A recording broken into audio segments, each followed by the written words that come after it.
Hello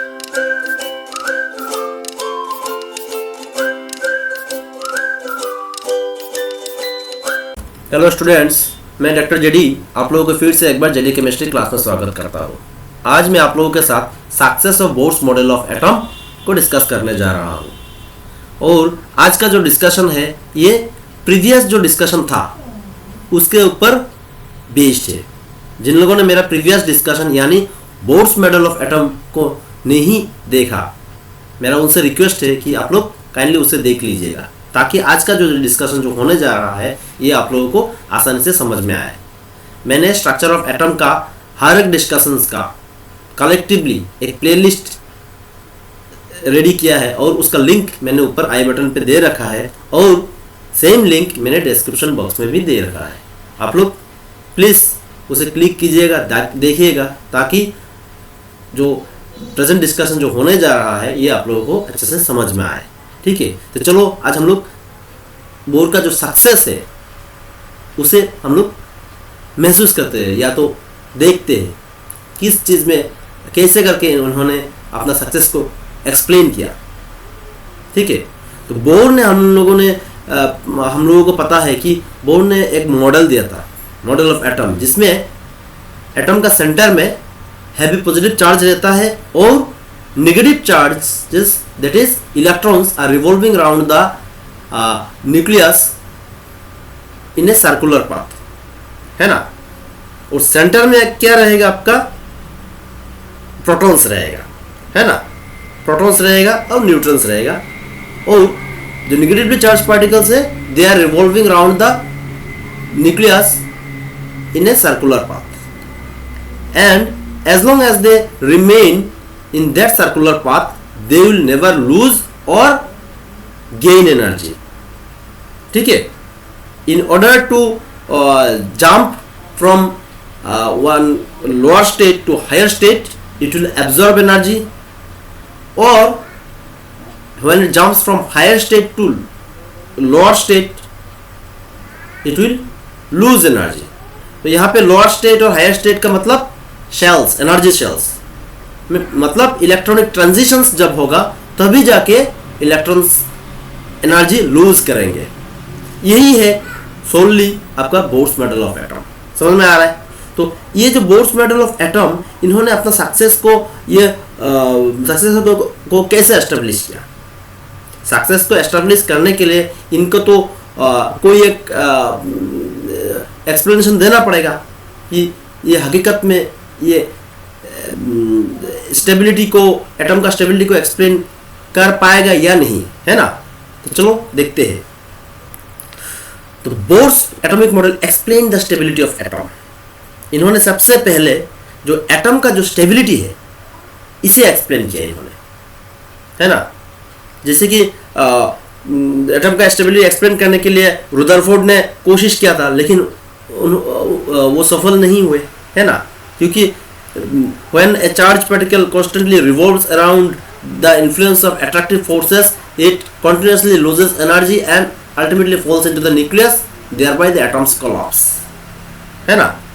लेकिन bore ने ऐसा नहीं कहा। बोर ने कहा कि इलेक्ट्रॉन्स तो रिवॉल्व करेगा ही around the nucleus in a circular path, but during that revolution it will neither lose energy nor gain energy unless and until it undergoes some electronic transitions. ठीक है, तो जिसके वजह से यहाँ पे कहा है कि देखिए, according to Bohr an electron revolving in a particular orbit cannot lose energy. एक particular orbit में वो कभी एनर्जी लूज नहीं करेगा। Therefore emission of radiation is not possible as long as the electron remains in one of its energy level, and hence there is no cause of instability of his model. देखा, as for example देखिए यहाँ पे, अगर electron ये number 4th shell में घूम रहा है तो जब तक एक इलेक्ट्रॉन ये नंबर 4th शेल में रिवॉल्व करेगा around the nucleus it will neither lose और gain energy. Similarly in the case 3rd shell also, if an electron continuously revolve around the 3rd shell around the nucleus it will neither lose or gain energy. तो मेरा कहने का मतलब है कोई भी shell में अगर इलेक्ट्रॉन रहेगा तब वो रिवॉल्व करते रहेगा around the nucleus in a circular path, लेकिन वो सर्कुलर पाथ में रिवॉल्व करते वक्त कभी एनर्जी लूज भी नहीं करेगा, गेन भी नहीं करेगा। समझ में आ रहा है आप लोगों को बात? अगर लूज नहीं करेगा, गेन भी नहीं करेगा, तो अल्टीमेटली क्या हुआ? Ultimately atom is a stable matter. उसका स्टेबिलिटी एक्सप्लेन हुआ कि नहीं हुआ? क्योंकि एज पर रुदरफोर्ड मॉडल वहां पे क्या हुआ था कि electrons ultimately while revolving it goes on spiraling it falls into the nucleus and thereby the atoms collapse। लेकिन यहाँ पे क्या हुआ? यहाँ पे इन्होंने बोला कि इलेक्ट्रॉन्स एनर्जी लूज नहीं करेगा, गेन नहीं करेगा जब तक एक पार्टिकुलर शेल में ये रिवॉल्व करेगा। लेकिन रुदरफोर्ड में ऐसा नहीं कहा था। रुदरफोर्ड में कुछ ड्रॉबैक्स निकल के आ गया था कि ऐसा अगर अट्रैक्टिव फोर्स के अंदर में अगर कुछ रिवॉल्व करेगा, हाँ, तो electrons will lose energy and ultimately it will fall into the nucleus. लेकिन बोर ने वो ड्रॉबैक जो था रुदरफोर्ड का, one of the main drawback, उसको रिमूव कर दिया, और रिमूव करने के बाद ही उसका वो सक्सेस होके खड़ा हुआ। समझ में आया आप लोगों को, है ना? ठीक है, अभी चलो हम लोग नेक्स्ट सक्सेस की ओर मूव करते हैं। Bohr's concept of atom explain successfully the atomic spectrum of hydrogen atom. देखिए, हम लोगों ने पहले ही कुछ डिस्कशन के दौरान कहा था कि बोर्स मॉडल ऑफ एटम को समझने के लिए आप लोगों को क्या समझना जरूरी? इलेक्ट्रोमैग्नेटिक रेडिएशन क्या है, dual nature of electromagnetic radiation, इसको जानना जरूरी है, और एटॉमिक स्पेक्ट्रा को भी जानना जरूरी है। तो वो सब डिस्कशन के दौरान हम लोगों ने एटॉमिक स्पेक्ट्रम को भी हम लोगों ने डिस्कस किया था, है ना? और एटॉमिक स्पेक्ट्रम हम लोगों ने एमिशन स्पेक्ट्रम और एब्जॉर्प्शन स्पेक्ट्रम को भी स्टडी किया था, है ना? तो ये जो स्पेक्ट्रम हम लोगों ने डिस्कस किया था, ये सब स्पेक्ट्रम को दूसरा कोई भी मॉडल एक्सप्लेन करने में सफल नहीं हुआ अब तक। जैसे कि रुदरफोर्ड एटॉमिक मॉडल हो या थॉमसन्स एटॉमिक मॉडल हो, ये दोनों मॉडल ही हाइड्रोजन का जो स्पेक्ट्रम है, एमिशन स्पेक्ट्रम हो या एब्जॉर्प्शन स्पेक्ट्रम हो, उन्हें एक्सप्लेन कर नहीं पाए। लेकिन बोर का जो मॉडल इन्होंने एस्टेब्लिश किया या तो रिप्रेजेंट किया, उस मॉडल से हाइड्रोजन का जो स्पेक्ट्रम है, एमिशन हो या एब्जॉर्प्शन स्पेक्ट्रम हो, उसे एक्सप्लेन कर लिया गया, है ना? कैसे? देखिए, when the electron is present as close to the nucleus as possible, the atom has the minimum possible energy and is said to be in the ground state। मतलब कोई भी एक इलेक्ट्रॉन जब न्यूक्लियस के एकदम नजदीक होगा, न्यूक्लियस के बाजू में ही तो इलेक्ट्रॉन रिवॉल्व करता है ना? लेकिन उसमें शेल रहता है, number 1 shell, number 2 shell, number 3 shell, 4, 5, 6 and so on. तो therefore when an electron is present in suppose number 1 shell, that means what? It is closest to the nucleus। और उस स्थिति को, इलेक्ट्रॉन का उस स्थिति को हम लोग क्या कहेंगे? ग्राउंड स्टेट कहेंगे। समझ में आ रहा है? मान लीजिए this is your nucleus and electrons are revolving around this shells, है ना? लेकिन जब एक इलेक्ट्रॉन ये शेल में रिवॉल्व करेगा, तब this is the ground state, because it is present as close to the nucleus as possible. अगर इसके लिए ये जो इलेक्ट्रॉन है, ये इलेक्ट्रॉन इसका ग्राउंड स्टेट में है, मतलब it is present closest to the nucleus. यहाँ पे यही कहा गया है, देखिए, when electron is present as close to the nucleus as possible, जितना हो सके उतना क्लोजेस्ट में अगर एक इलेक्ट्रॉन को पाया जाए, किसका क्लोजेस्ट? न्यूक्लियस का क्लोजेस्ट, तभी उसका एनर्जी मिनिमम रहेगा, और उस स्टेट को हम लोग क्या कहेंगे? इलेक्ट्रॉन का ग्राउंड स्टेट। मान लीजिए और एक इलेक्ट्रॉन ये कंटिन्यूसली रिवॉल्व यहाँ पे ही कर रहा है, उसका ओरिजिनल पोजीशन यहीं पे है, नंबर 2 शेल में है, वो स्टेट उसके लिए ग्राउंड स्टेट है। समझ में आ रहा है आप लोगों को? And that is it's minimum possible distance from the nucleus. समझ में आ रहा है ना? और देखिए, when energy from some outside source is supplied to it, it can absorb a definite amount of energy and jumps to higher energy state. Such a state of an atom in which the atom possesses more energy than possessed in the ground state is called the excited state. देखिए, तो minimum possible energy कभी एक electron का जब रहेगा, ठीक है, या तो उसका ओरिजिनल स्टेट में कोई एक इलेक्ट्रॉन एक पार्टिकुलर शेल में मौजूद रहता है, उसे हम लोग क्या कहेंगे, ग्राउंड स्टेट कहेंगे, उसी इलेक्ट्रॉन का ग्राउंड स्टेट कहेंगे। लेकिन किसी भी वजह से उस इलेक्ट्रॉन को अगर एनर्जी मिल जाए, वो इलेक्ट्रॉन क्या करेगा, जंप करेगा, उस ग्राउंड स्टेट से हायर एनर्जी स्टेट पे जाके बैठ जाएगा, ठीक है। और उस स्टेट को, उस पार्टिकुलर स्टेट को, हायर एनर्जी स्टेट को हम लोग क्या कहेंगे, एक्साइटेड स्टेट कहेंगे। क्यों एक्साइटेड स्टेट कहेंगे? Because that particular electron has absorb some energy in order to move to the higher energy shell. मान लीजिए this is your nucleus and an electron is revolving around the first shell, number 1 shell, and it has acquired some energy, thereby this particular electron moves here into the second shell.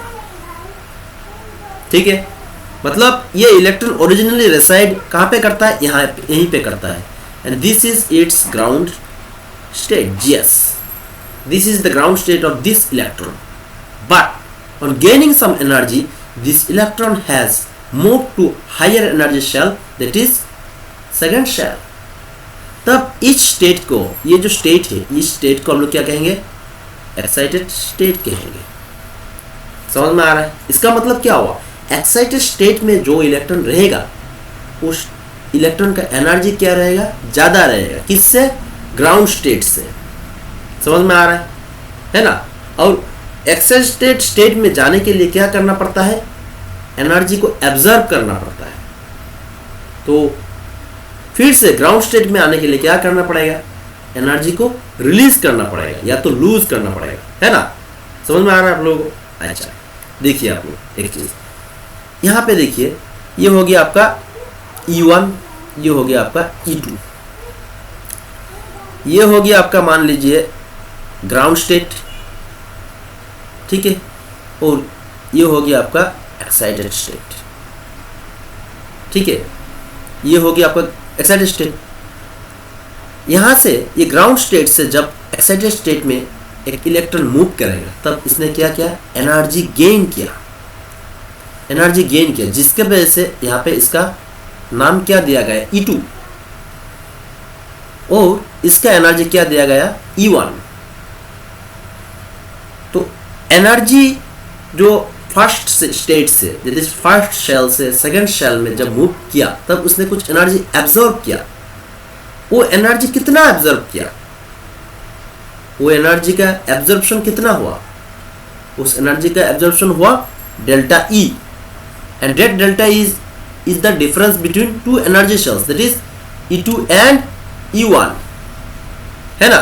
देखिए, that energy may be in the form of light energy or thermal energy. Here we have explained in the form of light energy, है ना।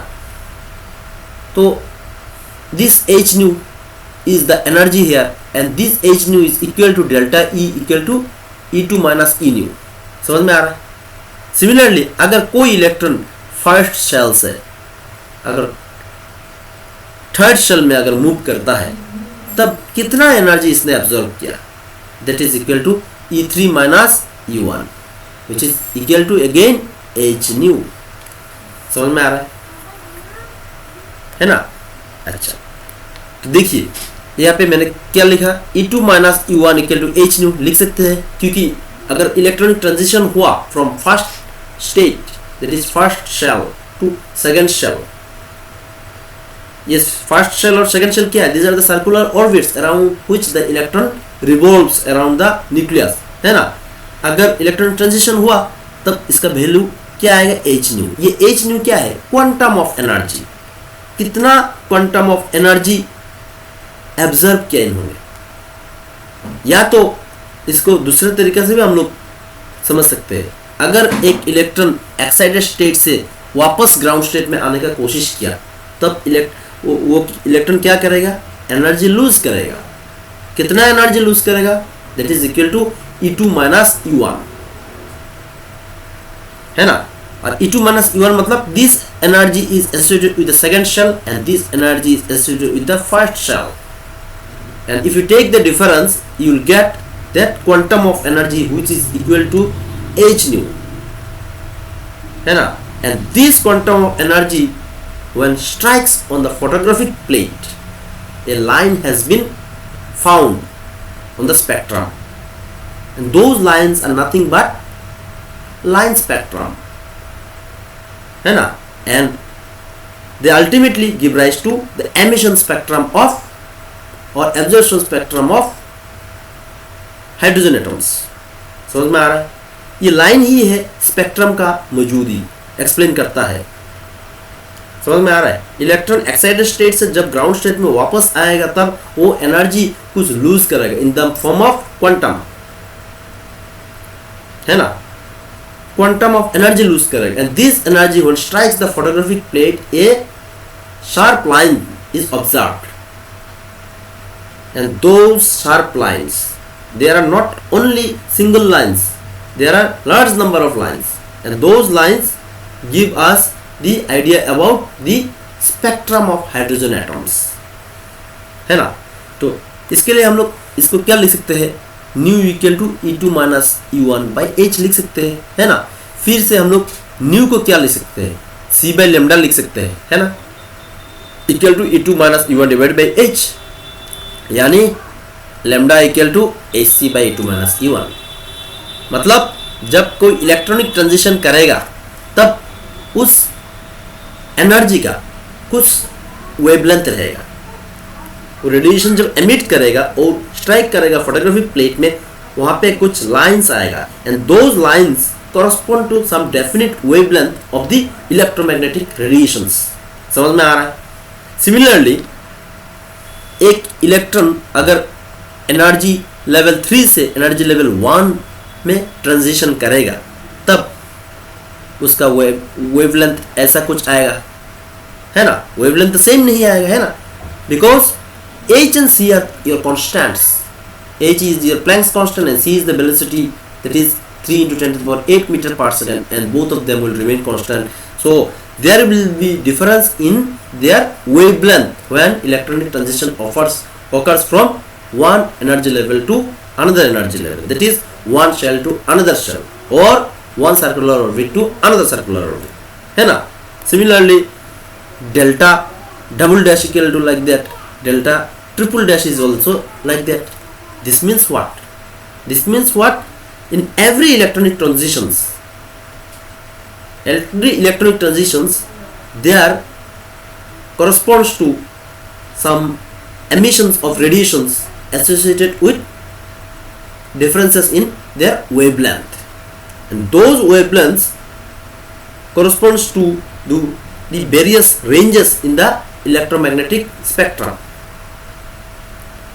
यहाँ से ही hydrogen atom का जो spectrum है इसे explain किया गया कि क्यों आता है। ये इलेक्ट्रॉनिक ट्रांजिशन का वजह से ही हाइड्रोजन का जो स्पेक्ट्रम है वहाँ पे लाइन आता है। समझ में आ रहा है, क्योंकि और वो अगर वहाँ पे अगर सिर्फ वन टाइप का इलेक्ट्रॉनिक ट्रांजिशन होता तो एक पर्टिकुलर जगह में आपका वो सिंगल लाइन आता, लेकिन ऐसा नहीं है। वहाँ पे बहुत सारा लाइन हम लोगों को देखने को मिला, है ना। वहाँ पे यूवी रेंज में भी मिला, आईआर रेंज में भी मिला, विजिबल रेंज में भी हम लोगों को लाइंस मिला। तो क्यों मिला? Because electronic transitions occurs from various levels and those electronic transitions corresponds to differences in wavelengths, and those wavelengths fall in the various ranges of the electromagnetic radiations. और हर एक रेडिएशंस में आपका प्लैंक्स कांस्टेंट और velocity that is c वो same रहता है, because they are constants, है ना। All electromagnetic radiation travel with the same speed, that is 3 into 10 to the power 8 meter per second, है ना। जो चेंज किस में आता है, चेंजेस किस में आता है, चेंजेस आता है वेवलेंथ में,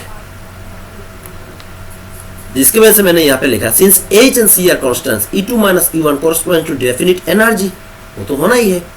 Thus each transition from one level to another will produce a light of definite wavelength. Energy में differences आता है, वो तो होना ही है। One shell to another shell, it will have differences in energy. So when electric transitions occur, there will be emission of radiation, and those radiations corresponds to a fixed wavelength which falls in the electromagnetic spectrum. समझ में आ रहा है ना? समझ में आया आप लोगों को, है ना? क्योंकि ये बोर्ड्स का ही मॉडल है जिन्होंने हाइड्रोजन का जो स्पेक्ट्रम हम लोगों ने ऑलरेडी स्टडी कर लिया है उसे एक्सप्लेन करने में सफल हुआ। ठीक है, तो चलो अभी हम लोग नेक्स्ट सक्सेस की तरफ बढ़ते हैं। इनका नेक्स्ट सक्सेस क्या है? Boards theory helped in calculating the energy of the electron in a particular orbit of hydrogen atom. ये और एक इनका सक्सेस है ना? ये तो जो इलेक्ट्रॉन मूव करता है around the nucleus, those are called orbits है, और शेल्स भी कहते हैं हम लोग। तो उस शेल में जब तक एक इलेक्ट्रॉन रिवॉल्व करेगा उसका एक डेफिनेट एनर्जी रहेगा। अगर उसका एक्साइटेशन हुआ on gaining some energy, those excited state will also have some energy. तो वो एनर्जी क्या है, वहां पे उसका कितना एनर्जी है? इन्होंने जब हाइड्रोजन का जो एमिशन स्पेक्ट्रम इन्होंने एक्सप्लेन किया, तब वो एक्सप्लेन करते वक्त इन्होंने तो एनर्जी का डिफरेंसेस तो कैलकुलेशन किया होगा। उस एनर्जी डिफरेंसेस के वजह से ही तो लाइन स्पेक्ट्रम में लाइन का मौजूदी पाया जाता है, लाइन को देखने को हम लोगों को मिलता है ना? लेकिन वहाँ पे एनर्जी का वैल्यू क्या है? वो फर्स्ट शेल में, सेकेंड शेल में, थर्ड शेल में, या तो फोर्थ, फिफ्थ, सिक्स, ये सब शेल्स में एनर्जी क्या है, एनर्जी का वैल्यू क्या है ना? इन्होंने कैसा कैलकुलेशन किया? तो इन्होंने क्या किया देखिए, on the basis of the postulates bore derived A mathematical expression for the energy of an electron moving in a particular orbit of hydrogen atom. तो उनका जो पोस्टुलेट्स था, उस पोस्टुलेट्स के ऊपर बेस्ड करके इन्होंने एक मैथमेटिकल एक्सप्रेशन डिड्यूस किया, जिससे इन्होंने हाइड्रोजन एटम या तो हाइड्रोजन एटम लाइक स्पीसीज, उनका हर एक शेल का एनर्जी कितना है, यानी हर एक शेल में अगर एक पर्टिकुलर सिंगल इलेक्ट्रॉन रहेगा ऑन बाय एक्साइटेशन और by any other means if it comes to the ground state also, तब उसका एनर्जी क्या रहेगा? फर्स्ट शेल भी हो सकता है, सेकंड शेल भी हो सकता है, थर्ड शेल भी हो, थर्ड शेल में इलेक्ट्रॉन जाएगा तब उस थर्ड शेल में इलेक्ट्रॉन की एनर्जी क्या है? अगर फोर्थ शेल में जाएगा उस फोर्थ शेल में अगर इलेक्ट्रॉन का एनर्जी कितना है? ठीक है, इन्होंने एक एक्सप्रेशन इंट्रोड्यूस किया। तब इन्होंने कहा कि the energy of the electron in the nth orbit has been found to be what? En equal to minus of RH multiplied by 1/n square. इनका यही एक्सप्रेशन है, ये एक्सप्रेशन है इनका क्या? एनर्जी क्या? Energy of an electron residing in a particular orbit. वो particular orbit किससे हम लोग डिफाइन करेंगे? n equal to 1, 2, 3। अगर फर्स्ट ऑर्बिट में रहेगा n इक्वल टू 1, अगर सेकेंड ऑर्बिट में रहेगा n equal to 2, 3, 4 and so on. Where this RH is called your Rydberg constant and is equal to how much? This value. समझ में आ रहा है? These are all constants. है ना? क्योंकि पाई का वैल्यू कांस्टेंट है, m का वैल्यू कांस्टेंट है, इलेक्ट्रॉन का वैल्यू कांस्टेंट है, E means your charge, H का वैल्यू कांस्टेंट है। These are all constants. समझ में आ रहा है? तो यहाँ से हम लोगों ने एनर्जी का एक्सप्रेशन या तो एनर्जी का वैल्यू हम लोगों ने निकाला हाइड्रोजन एटम के लिए, मतलब अकॉर्डिंग टू बोर। तो इनका ये क्या हुआ? सक्सेस हुआ कि नहीं हुआ? इन्होंने आसानी से हाइड्रोजन एटम का पर्टिकुलर शेल का एनर्जी डिड्यूस करने में सफल हुए, है ना। अच्छा, फिर से इन्होंने इस एनर्जी का एक्सप्रेशन को इस तरह से इन्होंने एक्सप्रेस किया, जहाँ पे इन्होंने एक साइन यूज किया जो कि है निगेटिव। अभी सोचिए इलेक्ट्रॉन का एनर्जी निगेटिव क्यों है, सोचिए, सोच कर बताइएगा। इलेक्ट्रॉन के एनर्जी हम लोगों ने यहाँ पे निगेटिव क्यों एस्टेब्लिश किया, इन्होंने इलेक्ट्रॉन के एनर्जी को निगेटिव क्यों कहा, सोचिएगा। तो ये आज मैं बताने नहीं जा रहा हूँ, नहीं तो डिस्कशन लंबा हो जाएगा। तो सिंपली इन्होंने एनर्जी का एक्सप्रेशन डिड्यूस किया for electron residing in a particular orbit of hydrogen atom. तो ये इनके लिए एक सक्सेस था, ठीक है।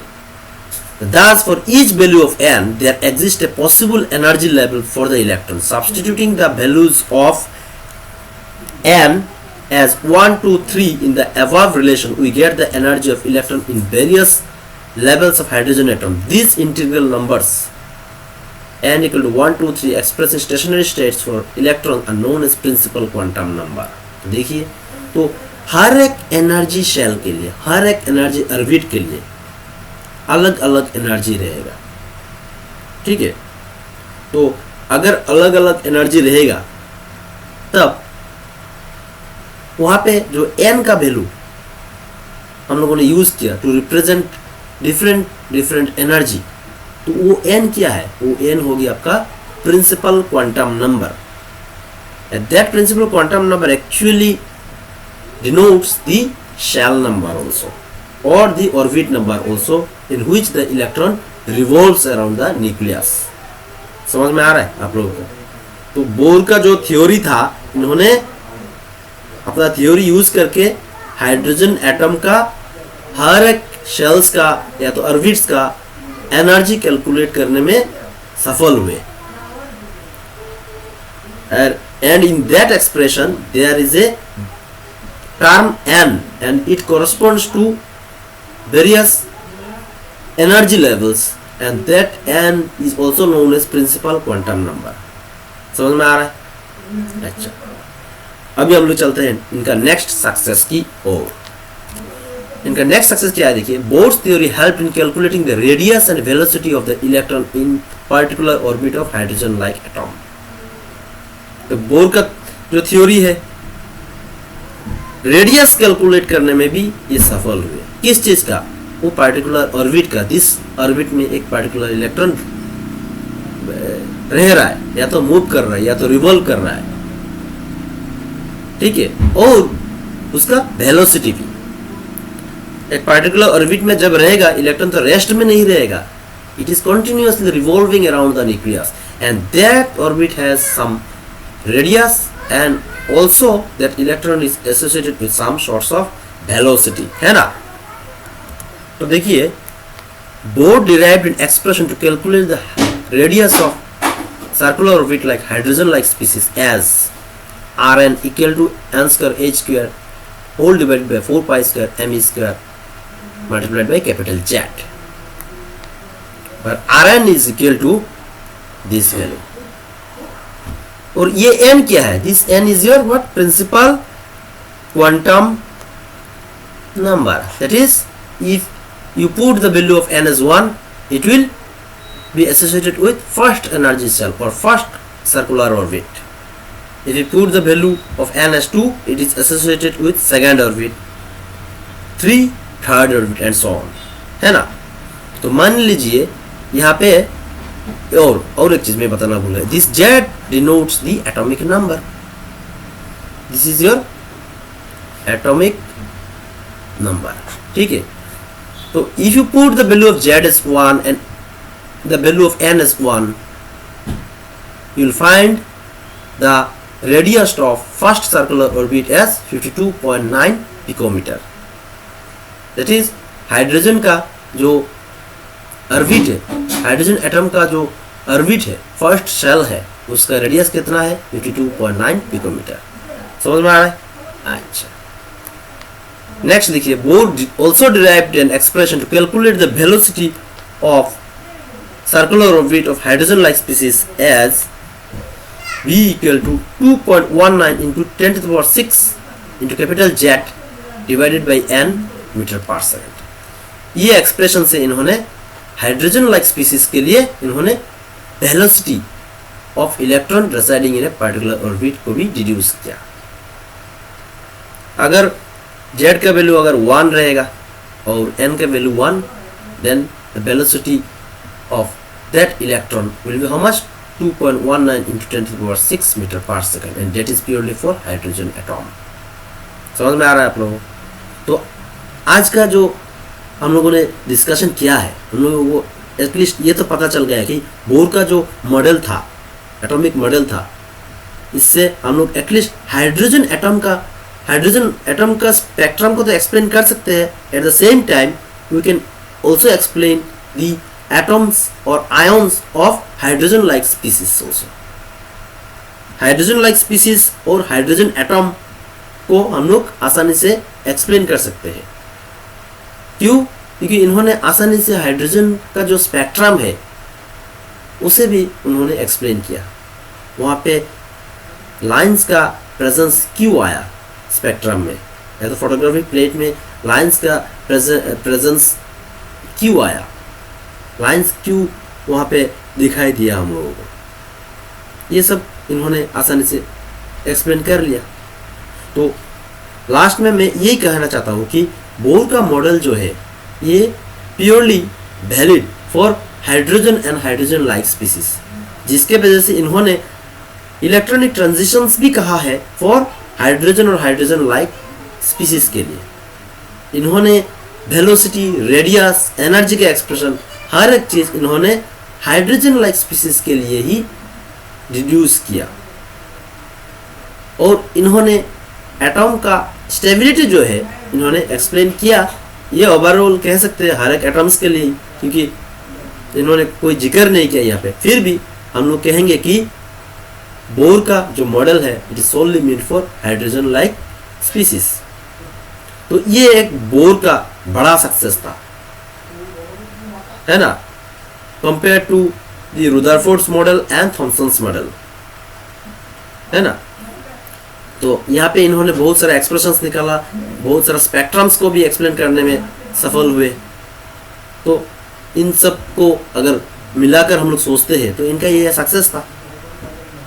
तो अगर इनमें सक्सेस है तो ड्रॉबैक्स अगर कुछ है तो ये हम लोग नेक्स्ट डिस्कशन में डिस्कस करेंगे। तो मेरा आज का डिस्कशन यहीं पे समाप्त होता है। मैं आशा करता हूँ कि आप लोगों को समझ में आया, और जिन लोगों को समझ में नहीं आया आप लोग प्लीज़ कमेंट्स कीजिएगा, और समझ में आया तो इस डिस्कशन को एक लाइक कीजिएगा, और जितना हो सके अपने दोस्तों के साथ भी शेयर करना, और इस चैनल को सब्सक्राइब कर लीजिएगा।